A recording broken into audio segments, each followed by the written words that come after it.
Hi, my name is Kirsten Bonner, and today I will be presenting to you my capstone, Stride, an independent living facility for young adults with autism. Starting off in my research for this project, there are many statistics that push my pursuit of this community.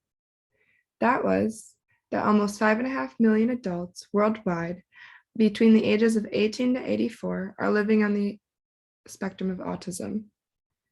Secondly, out of those 5.5 million, only 3% of them are currently living independently. And while we are spending about $2.2 million over our lifetime per capita, they are spending $3.6 million on extra care. Now, what is autism? Autism is a complex neurobiological disorder regarded as the most severe psychiatric syndrome of early childhood. It makes communication and social interaction difficult and involves behaviors that interfere with normal day-to-day functioning. Like any project, the most important question to ask is, why do I care? I would like to introduce you to my older sister, Caitlin. Caitlin is my older sister who was diagnosed with autism at the age of 4. Growing up, she is now a bright, talented, strong-willed, and very charismatic 24-year-old. Our family has gone through many ups and downs, fighting for the best care, education, and future for her. After moving to allow a better high school experience, she then attended a 4-year transition program. Today, she takes part in a day program that allows her to develop her job training skills and other daily skills. She's still currently living at home with my parents. After seeing most of her friends and myself moving out and beginning new chapters in our life, she's beginning to feel ready to do the same. Researching this topic and finding so many flaws in the system of their care not only made me want to build this for her, but for everyone like her. I hope to bring some light on the importance of offering the next best step. With very selective parents, like most in this situation, finding that next step in place that focuses on our growth of independence, safety, and happiness is nearly impossible. When beginning my research, I developed this project between 4 phases: discover, define, develop, and deliver. I quickly realized I was going to have to approach this issue from 2 separate topics of research: psychological and architectural. Independence and quality of life for those with autism is severely neglected. They deserve the same opportunities to learn and develop a life that fulfills their needs and desires.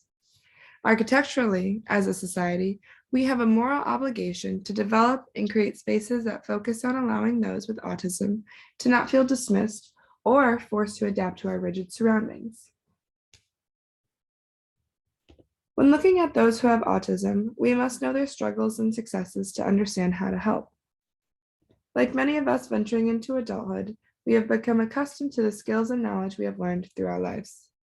These include independence, which is self-government based on one's personal decisions that does not depend on the authority of another.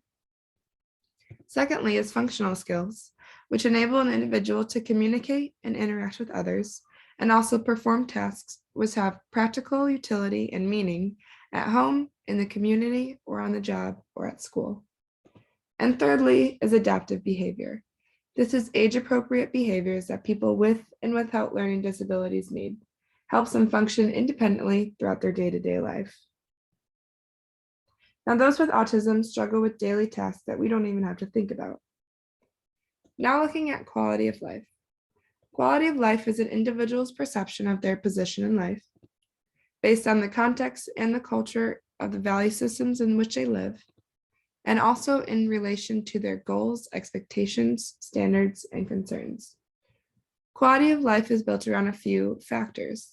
These include wealth and employment, environment, physical and mental health, education, recreation and leisure time, social belonging, religious beliefs, and safety, security, and freedom. Looking at this list, our minds sway to what we want in life, how we would like to approach life, and what is most important to us. For those with autism, they have little to no control over these factors, which is little to no opportunities. This results into them feeling scared, stuck, anxious, alone, reliant, and depressed. Between 35 case studies, with over 26,000 autistic adult participants, all averaging the age of 30, 42% of them have anxiety, which included social, separation, phobias, OCD, and PTSD, and 37% of them are living with depression. Now looking at a case study that focused on those living in the society, just as we do, or those living in an autism-friendly environment, they focus on 3 domains of their life: work, friendship, and independent living. They then base that off of a scale from 0 points being the best to 11 being very poor. For those living in society, we can see the ratings were at 78, 57, and 61% poor to very poor living conditions. And in an autism-friendly environment, they were at a 62% good and very good. Another shocking statistic that came from these studies was that 43% of these adults answered no to feeling accepted by society, with only 7% saying yes. Looking at an Easter Seal survey, which is a nonprofit disability service organization, they asked parents of autistic and neurotypical children, which are those not on the spectrum, to assess how prepared their child was within 4 categories. These included life skills, employment, financing, and overall quality of life. Throughout these graphs, there is a large visual gap between the success of neurotypical children versus those living with autism. 75% of parents strongly disagreed to their child having a safe and secure place to even live once they can no longer care for them. Now looking at autism in architecture. Understanding what these individuals are lacking will allow us to design spaces for them to thrive in.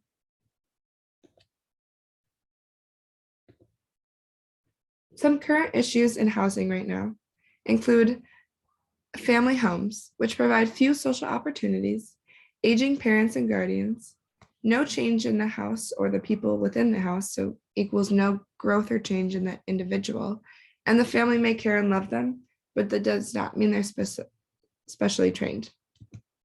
Secondly is within group homes. Here they are only focused on simple survival, and it's usually state funded and mandated, so they have no personal tie or connection to those living there. This does not push the personal and independent growth of an individual, and it's usually done in aged housing, worn buildings, with old appliances and utilities. And thirdly, and probably the worst, is in institutions. This provides a lack of freedom, basically removing them from society, and it also is in unsanitary conditions and inadequate care. Now, in a current facility that I visited in Columbus, their residential units were set up in a hotel style. This included an entrance, living and kitchen area, a bedroom, and a bathroom. And while these renovations are pretty nice for the individual, there is no room outside of these hotel style units for residents to grow in gaining new skills, building strong community, or increasing their quality of life. Throughout my research, I found autism aspects. This is a set of criteria developed specifically for the design and assessment of built environments for individuals living along the spectrum of autism. These aspects include acoustics, which must be controlled, allowing for spaces with low and high noise levels, echoes, and reverberations.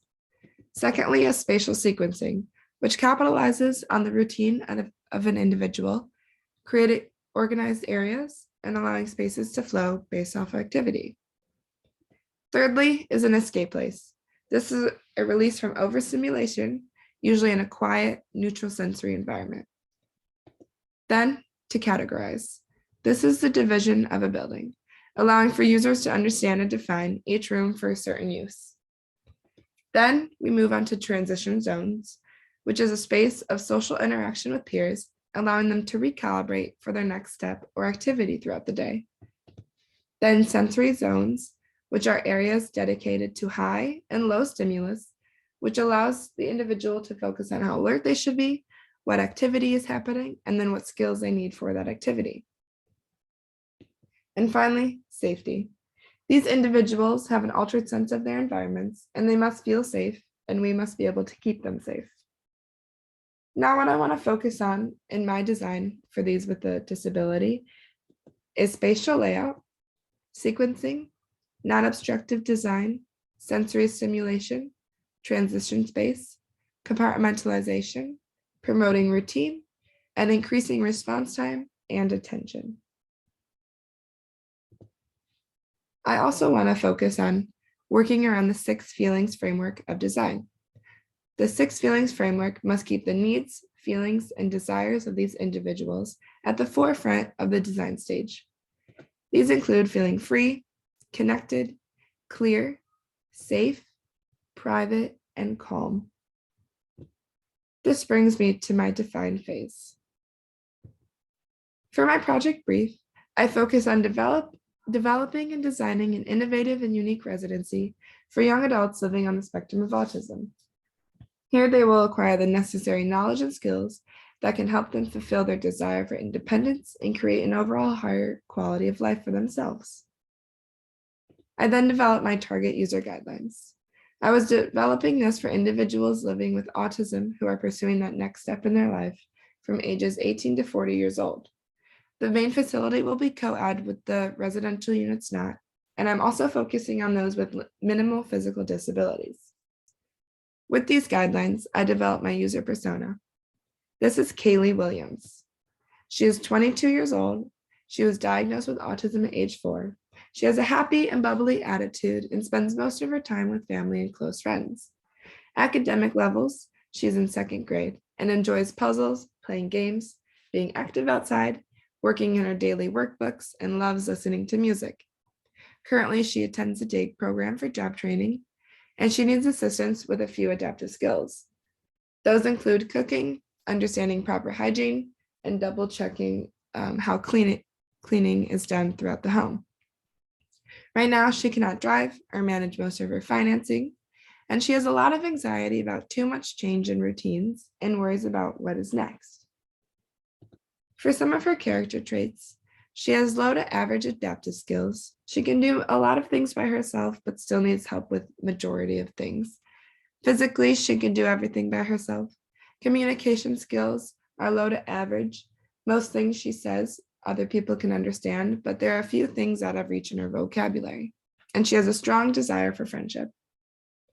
Some of her personal goals are growth of independent skills, creating meaningful and lasting relationships, developing and controlling her own personal schedule, and feeling safe and comfortable in the next steps of life. Also improving her quality of life. Then I developed my design guidelines. This included designing a space to allow an individual to succeed on their own, learning and gaining functional and adaptive skills, developing community and support, creating opportunities for them to increase their quality of life, and finally, establishing a safe, comfortable, and secure place for them to grow. Keeping these icons in mind, throughout my renders, I'll be showing how the spaces and rooms satisfy these guidelines.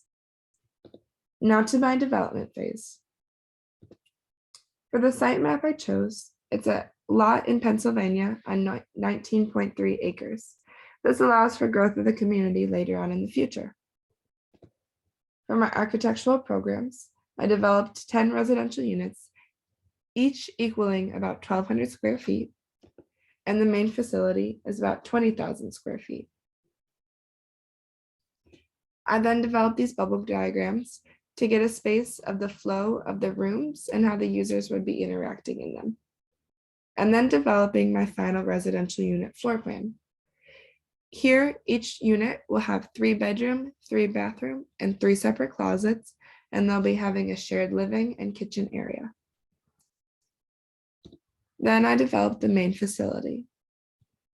Here you can see the main center of the facility is built around an idea of community, with each of the classrooms and other rooms being off to the sides. Now, looking into the deliverables. Here in the master plan, you can see the relationship between the main facility, residential units, along with a basketball court, tennis courts, a lot of walking trails, and a garden for them to all enjoy.